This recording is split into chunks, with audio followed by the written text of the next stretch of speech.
So, good afternoon everyone.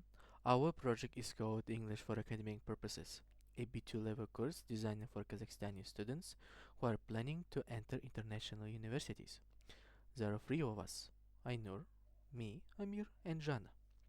I am responsible for the first part of the presentation, the environmental analysis, the philosophy of our institution, course information, students' need assessment, and theoretical model that underlies our curriculum design.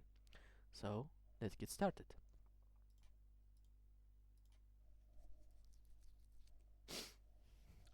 Environmental analysis. Institution and structure. We are private language center in Kazakhstan. Our course for all ages, especially EAP program for older teens and youngs. Prerequisite for general English at the intermediate B1 level. Classes 3 times a week, for 50-60 minutes each, 10 weeks approximately, and our class size is 10 or 15 people. Students and resources. Our target is EFL learners, Kazakh, Russian, or other background students. Our goal to prepare for international higher education. Gap the gap that we identified is that students have a lack of academic argumentation and discourse skills. Our equipment are projectors, printers, high-speed Wi-Fi, and also we're going to use platforms such as Google Classroom, Moodle, GStore, and Google Scholar. The institution philosophy, vision, and values. Our vision to develop intercultural communicative competencies that allow students to successfully integrate into international academic communities and higher education institutions. Our core values are meaningful student-centered learning, collaboration, peer interaction, independency and self-reflection of students, and cultural awareness and sensitivity. Our theoretical grounding are communicative language teaching, or CLT, constructivism, that's learning by doing, faction notion approach, that we're going to focus on academic faction rather than isolated grammar rules. And there is a brief course information for B2 level, weeks 10, total classes 30, approximately 50-60 minutes for each class, and 10 50 or 15 students. Prerequisite is to have a completion of General English Intermediate B1. Postrequisite is enrollment in international universities, exchange programs. Our course focus is academic reading, critical thinking, research writing, seminar skills, and intercultural competency. Textbooks that we're gonna use is Unlock Level for Reading, Writing, and Critical Thinking, second edition. And blended learning, we're gonna use Classroom, Moodle, Gister, Google Scholar, Turnitin, Quizlet, Grammarly, and other programs or platforms. Assessment and analysis of students' needs. We're gonna work with a framework like Nation and McAllister 2010, the necessities, lacks, and wants. The necessities: what students must know: language proficiency level B2 or C1, academic writing skills, quoting from official sources, research literacy for international organization in higher education. Lacks: what student lack: experience writing academic papers, the ability to construct academic arguments, familiarity with the peer-reviewed sources, and participation in formal seminars. What students want: academic vocabulary, critical thinking skills, confidence when speaking in seminars, and tools for evaluating resources. What our research tools is going to be: questionnaire, closed and open questions, diagnostic language tests, and informal student interviews, face-to-face, in online or offline format. Our timing. Start of the course is to justify designs. In the mid of the course, week 5, adjustments, and end of the course, week 10, we're gonna have evaluation. About the validity and reliability by Gravis 2000 is going to be multiply data sources triangulated, mixed question types, and repeated at k intervals. Next is theoretical model approach and curriculum design. Theoretical model and curriculum design approach. So, what our course design? Overall, we're gonna start with Knowles and McAllister 2010, no, to 2010, yes, curriculum development model, chosen for the comprehensive cyclical structure. As a environmental analysis, go to goals, go to content and format presentation, and to monitoring and assessment. It ensures that every design decision is evidence informed. Next is backward design by Wickens and McTeer, 2005. We're gonna start from desired outcomes, academia readiness for international, especially higher education, and work backwards to design assessments and instructional activities. I'm gonna align goals, have assessment, and teaching. Next is communicative language teaching, CLT, by Richard and Rogers, 2001. We're gonna emphasize the authentic interaction and meaningful language in use in all seminars, discussions, writing, and tasks, and core to the course methodology. And the last one is task-based language teaching, or TBLT. Students complete outstanding academic tasks by annotated bibliography, seminars, discussions, source evaluations, research papers, writing, and etc. That's all. I'm gonna give my voice to my partner, and see you next time. Okay, let's move on to the course objectives and goals.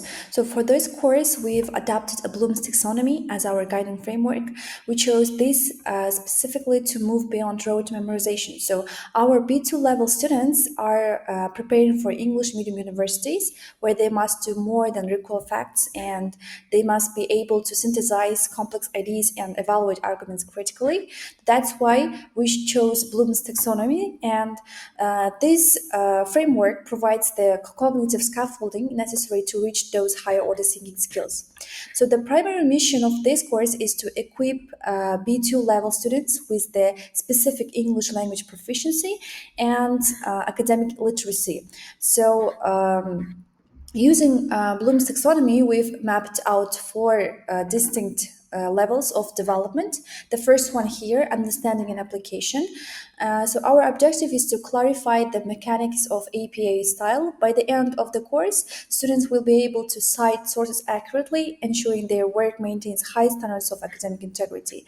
And the next one is analysis. So we aim to help students to construct complex articles, and the outcome is that students will be able to break down research papers into their core elements and clearly identify and author central arguments. The third one is evaluation. So we provide students with the tools to assess the credibility of diverse global sources. So they will be able to determine if a research paper is valid, reliable, and worthy of being cited.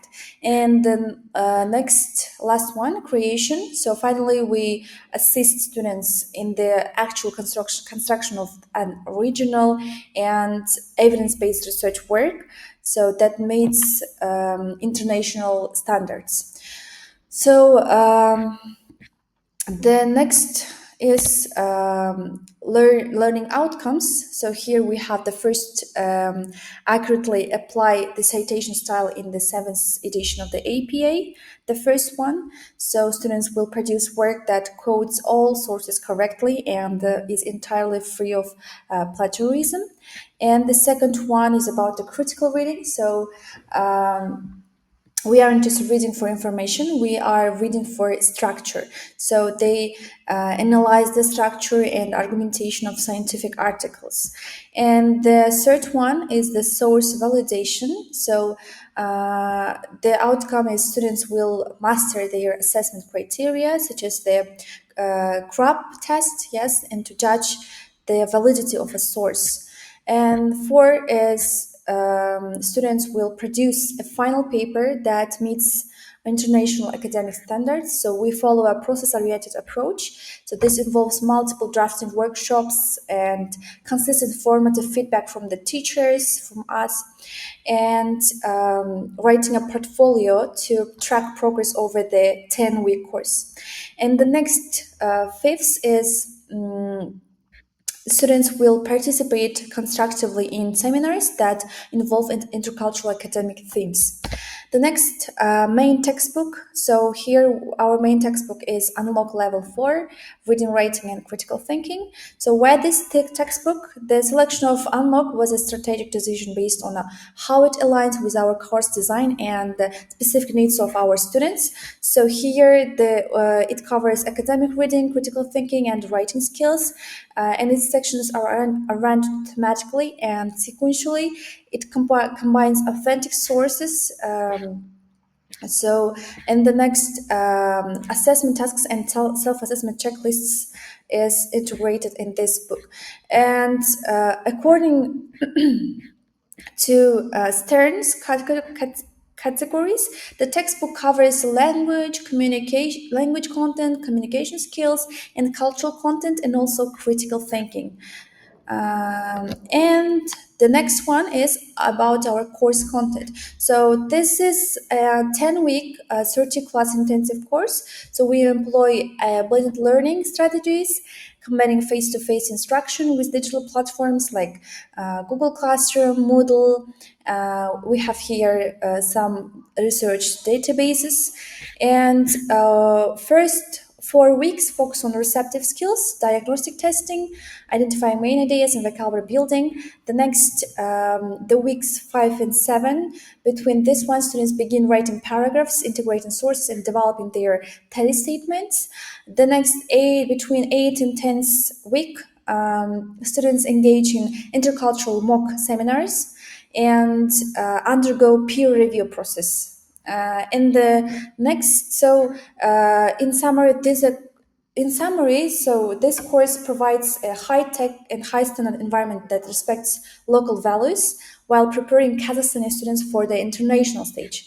So we aren't just giving them a grade, we are giving them the tools to be credible and critical members of the global academic community. Okay, hello everyone. I'm Ainur Said, and I will be presenting sections 9 through 11. Now let's proceed to our assessment section. So our assessment strategy combines both formative and summative assessments to ensure continuous monitoring of students' progress, which aligns with Brown's principles of assessment. So our course includes several graded assignments. So here we included one example of our final assignment, which is an evidence-based argumentative essay. So here you can see the table with the description of this assignment, and students will also be provided with rubrics and criteria on this task. Now let's look at the description.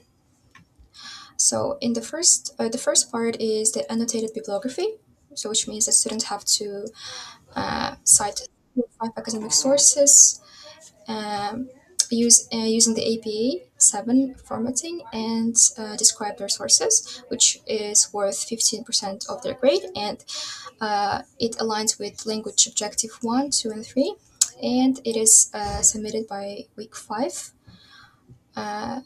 using to the Moodle the website.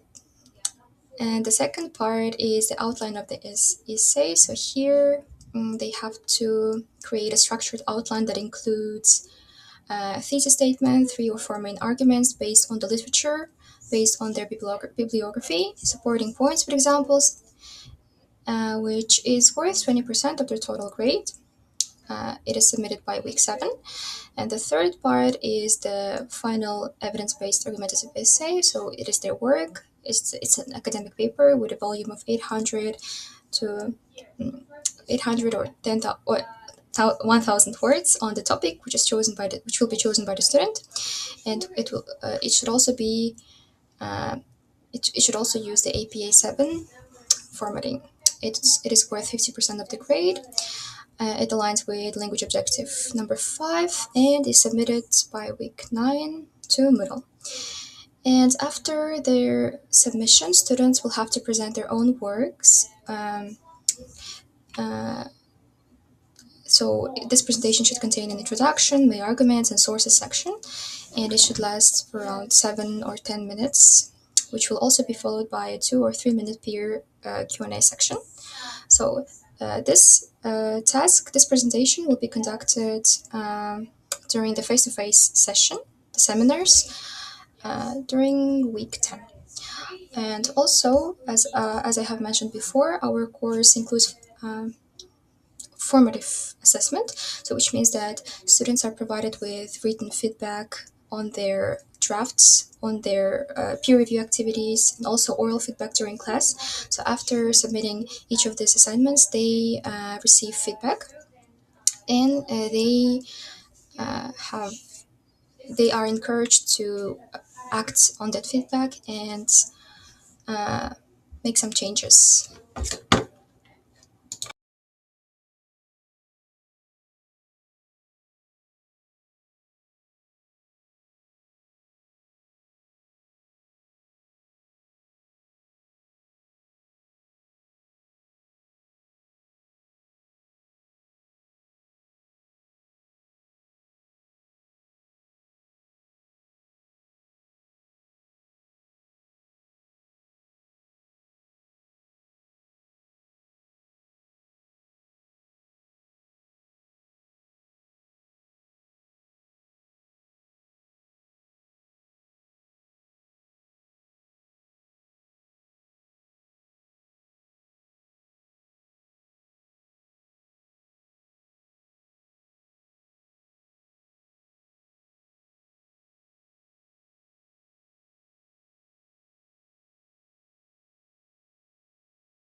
Now, finally, we have our course evaluation section here. So we see, of course, evaluation is a systematic process, and it has two main purposes: to improve the future versions of the course and to ensure that the course meets both institutional requirements and student needs. So here we have provided two examples of the course evaluation. The first one is the exam quality evaluation survey, which you can see in the appendix B of our syllabus. So here, it is mostly focused on the face validity, and students will have to evaluate the exam's quality. So it focuses on the clarity of objectives, the relevance of content, the alignment between the questions and tasks on the exam, and the content, the materials that were covered throughout the course. And in the second section, it also has open-ended questions. Now, this is our second survey, which focuses on the overall course evaluation, which you can see in the appendix C in our syllabus document. So it measures general satisfaction, skill development, and areas for improvement. So again, it has three sections. In the first one, they evaluate the overall course quality, including instructors, teaching methods, the materials, the alignment between the tasks and the learning objectives. In the second section, they evaluate their own process, their own works. And the third one is the open-ended feedback. And these surveys are, of course, anonymous, which means the personal data of the students will not be collected. And beyond these surveys, each instructor also will maintain a reflective journal throughout the whole semester, and colleagues should conduct one peer observation per term to ensure the quality of the lessons. Now, to summarize, our assessment is criteria-based and process-oriented. So our policies ensure fairness and academic integrity. So